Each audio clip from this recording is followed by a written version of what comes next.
buhay at pamana ni Redford White, isang pagsusuri sa karera ng isang natatanging komedyante sa mayamang kasaysayan ng komedya sa Pilipinas. May mga pangalang naging kasing kahulugan ng halakhak at ligaya. Isa sa mga ito na nag-iwan ng hindi malilimutang marka sa puso ng milyon-milyong Pilipino ay si Redford White. Sa kanyang natatanging pisikal na anyo, natural na husay sa pagpapatawa at kakayahang magbigay ng kasiyahan sa manonood ng walang halong pagpilit, naging isa siyang institusyon sa industriya ng pelikula at telebisyon. Mula sa kanyang pagsikat noong huling bahagi ng dekada 70 hanggang sa kanyang pagiging isang iginagalang na veterano, ang kanyang karera ay isang testamento sa kapangyarihan ng komedya na magbigay aliw at mag-iwan ng pangmatagalang alaala. Subalit sa likod ng kanyang matagumpay na karera ay isang personal na pakikibaka na kanyang tinahak ng may katapangan at dignidad. Isang laban na sa huli ay nagwakas sa kanyang pagpanaw sa edad na 54. Ang dokumentong ito ay isang pagbabalik tanaw at pagpapalawig sa buhay, sining at legasiya ng komedyanteng si Cipriano Redford Cermeño Ikalawa. Unang yugto, ang pagtuklas at pagsilang ng isang bituin. Ang pagpasok ni Redford White sa mundo ng showbiz ay hindi sinadya, ngunit tila itinakda ng tadhana. Ang unang pagmulat ng kamalayan ng publiko sa kanyang natatanging talento ay naganap sa pamamagitan ng telebisyon, sa isang programang magiging pundasyon ng komedya sa Pilipinas. Siya ay unang nasilayan bilang isang karakter na may maliit na papel, isang cafeteria waiter, sa tanyag na sitcom ng ABC 13, ang School Bukol, noong dekada 70. Bagamat maikli lamang ang kanyang paglabas, agad napansin ang kanyang kakaibang presensya sa screen. Ang kanyang matangkad at payat na pangangatawan, kasama ng kanyang mistisuhing anyo, ay isang pambihirang kombinasyon na madaling tumatak sa isipan ng mga manonood dahil sa kanyang tunay na pangalan na Cipriano Cermeño Ikalawa, na itinuturing na mahirap tandaan para sa isang nag-aartista. Kinailangan niyang magkaroon ng isang screen name na kaakit-akit at madaling maalala. Dito pumasok ang malikhaing isip ng kapwa komedyante at isa sa mga haligi ng industriya, si Joey De Leon. Sa isang iglap ng inspirasyon, binansagan siya ni De Leon bilang Redford White, isang matalinong paglalaro sa pangalan ng sikat na Amerikanong aktor na si Robert Redford, na may idinagdag na White bilang pagtukoy sa kanyang maputing balat. Ang pangalang ito ay agad na kumapit hindi lamang sa publiko kundi maging sa kanya mismo. At ito ang naging tatak niya sa buong panahon ng kanyang karera. Ang kanyang natural na talento sa komedya ay hindi maikakaila. Sa isang screen test na isinagawa kasama ang veteranong komedyanteng si Soxy Topacio, na noon ay isa sa mga direktor, kitang-kita ang likas na kimika at husay ni White sa pagbitaw ng mga linya at sa physical comedy. Agad siyang nag-click sa mga manonood at sa mga nasa likod ng kamera. Ang kanyang estilo ay hindi magarbo o pilit. Ito ay nakasalalay sa kanyang tila inosenteng pagganap na lalong nagiging epektibo dahil sa kanyang pisikal na katangian.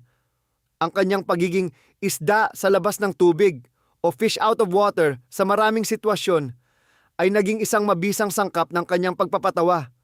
Dahil sa ipinakitang potensyal, hindi nagtagal at nabuksan para sa kanya ang mas malalaking pinto ng oportunidad. Hindi lamang sa telebisyon kundi maging sa pelikula.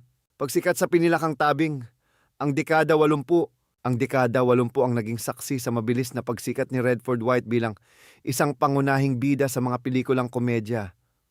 Ang kanyang tagumpay sa School Bukol ay nagbunga ng isang pelikulang bersyon nito noong 1980 at 80, ang School Bukol the Movie, na lalong nagpatibay sa kanyang katanyagan. Mula roon, sunod-sunod na ang naging proyekto niya na humubog sa kanyang imahe bilang isang bida sa komedya. Noong 1981, kabilang sa kanyang mga pelikula ang Bionic Crying, Sinisinta Kita, Di Ka Kumikibo at Tartan. Ang mga proyektong ito ay nagpakita ng kanyang kakayahang magdala ng pelikula na kadalasan ay umiikot sa temang slapstick at sitwasyonal na katatawanan. Pagsapit ng 1982, lalo pang lumawak ang kanyang filmography sa mga pelikulang tulad ng si Christopher, si Stefano at si Tano, Johnny Tango, Speedy Gonzales, at ang horror comedy na Anak ni Dracula.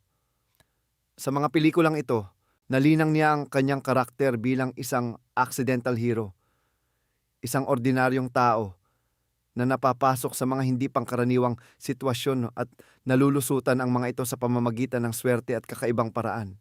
Ang mga sumunod na taon ay nagpatuloy sa kanyang pamamayaagpag. Noong 1983,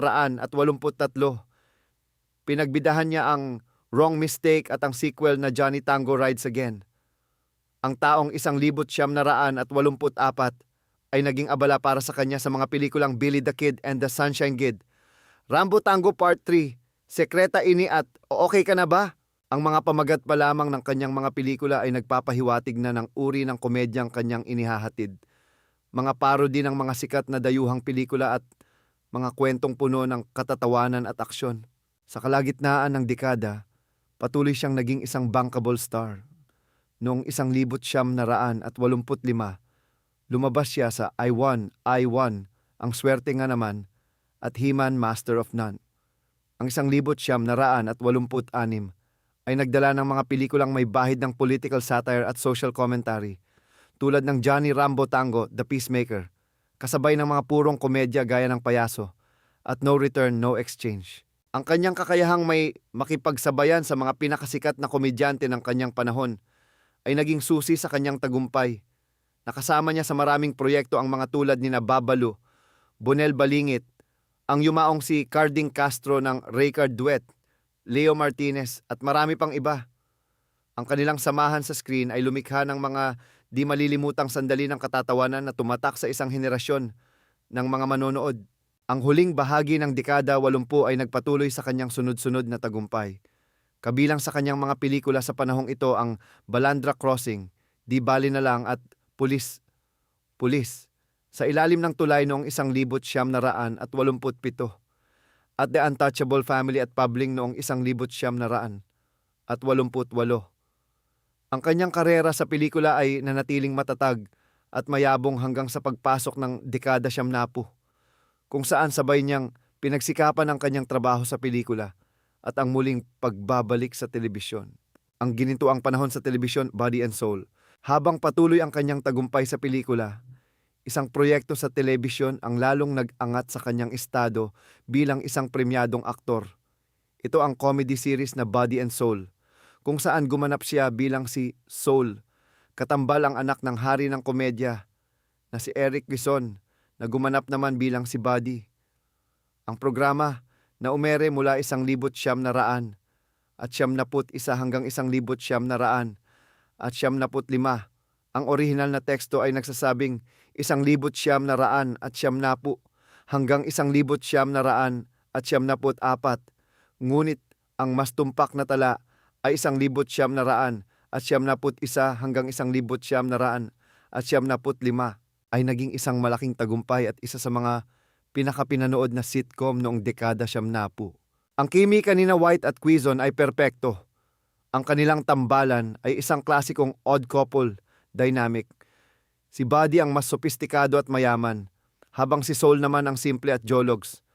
Ang kanilang pagkakaiba sa pananaw at pamumuhay ang naging ugat ng hindi mabilang na nakakatawang sitwasyon. Ang Body and Soul ay hindi lamang nagbigay ng purong katatawanan. Naghatid din ito ng mga aral tungkol sa pagkakaibigan, pamilya, at pagtanggap sa kabila ng pagkakaiba. Ang kanyang pagganap bilang Soul ay umani ng pagkilala mula sa mga kritiko. Sa isang mahalagang kaganapan sa kanyang karera, pinarangalan si Redford White bilang Best Comedy Actor ng PMPC Star Awards for Television para sa kanyang karakter sa Body and Soul. Ang parangal na ito ay isang mahalagang pagpapatunay ng kanyang husay at talento. Ipinakita nito na siya ay hindi lamang isang komedyante na nakadepende sa kanyang itsura, kundi isang lehitimong aktor na may kakayahang magbigay ng lalim at puso sa kanyang mga karakter. Bukod sa Body and Soul, naging aktibo rin si Redford sa pag-guest sa iba't ibang tanyag na programa sa telebisyon. Kabilang dito ang mga iconic na palabas tulad ng Palibhasa Lalaki, Ang Katabi Kong Mamaw, at Family 3+1. Ang kanyang presensya sa mga programang ito ay nagpapakita ng kanyang versatility at ang respeto sa kanya ng kanyang mga kasamahan sa industriya. Mga huling taon sa karera at ang pagbabalik tanaw sa pagpasok ng bagong milenyo, ipinakita ni Redford White ang kanyang kakayahang manatiling relevanto sa nagbabagong tanawin ng entertainment mula 2001 hanggang 2007. Naging bahagi siya ng matagumpay na pambatang TV series na Koke, kung saan nakasama niya ang isang bagong henerasyon ng mga manonood. Ang kanyang papel dito ay nagpakita ng kanyang kakayahang umapela hindi lamang sa mga matatanda, kundi pati na rin sa mga bata. Mula 2005 hanggang 2006, napabilang din siya sa cast ng comedy show ng GM Apito na Daddy Di Dodo, na pinagbibidahan ni Vic Soto. Ang kanyang huling pagganap sa pelikula ay isang makabuluhang pagbabalik sa kanyang pinagmulan. Noong 2008, muli niyang binuhay ang kanyang papel sa School Bukol 20 years after. Isang reunion movie na nagsama-sama sa original na cast ng iconic na sitcom. Ang pelikulang ito ay nagsilbing isang nostalhikong paglalakbay, hindi lamang para sa mga manonood, kundi para na rin sa mga artistang naging bahagi nito. Ito rin ang naging hudyat ng kanyang unti-unting pamamahinga sa pag-aartista, isang desisyon na dulot ng mga personal na kadahilanan, partikular na ang kanyang kalusugan, ang tahimik na pakikibaka at pamamaalam. Sa likod ng kanyang masayahing imahe sa screen, isang mabigat na pagsubok ang kinakaharap ni Redford White sa kanyang personal na buhay. Nagsimula ito sa mga sintomas na tila simple lamang. Nakakaramdam siya ng madalas na pagkahilo na sa una ay inakala niyang sanhi lamang ng vertigo. Nang kumonsulta siya sa doktor, pinayuhan siyang sumailalim sa isang magnetic resonance imaging (MRI) scan upang matukoy ang tunay na sanhi ng kanyang mga sintomas.